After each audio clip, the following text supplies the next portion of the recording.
এখানে আসেন। তার বিষয়ে আমি একটু উদাহরণ দিচ্ছি।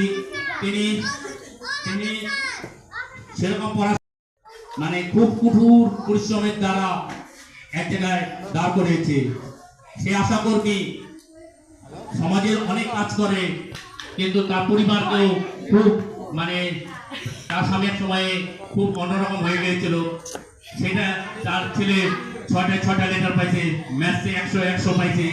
এই ছোট্ট একটা গরিব পরিবার, আমি জানি, আমি পড়াইছি। সেই জায়গা থেকে যে লাহে লাহে লাহে খুব উন্নত করছে, স্বামীকে ভালো করছে, খুব কষ্ট গেছে, সেটা তার পরিবারকে ঘুরে রাখছে। তার জন্য তাকে মানে ধন্যবাদ জানাচ্ছি।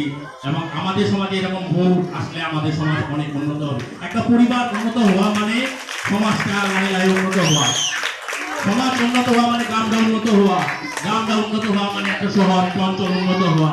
এইভাবে আমাদের দেশ একদিন উন্নত হবে।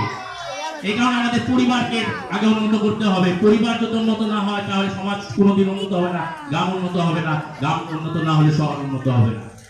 তার জন্য একটা নারীর বিশেষ অবদান থাকে, আর সেটা উদাহরণ আমাদের আশাবতী। একটা ফুলম গামছা এবং একটি কলম দিয়ে সম্বোধনা করবে পরিস্মিতা রাহারায়। বরপেটা রোডে কানাডা ব্যাংক, যে ব্যাংক অল ইন্ডিয়ার এডুকেশনে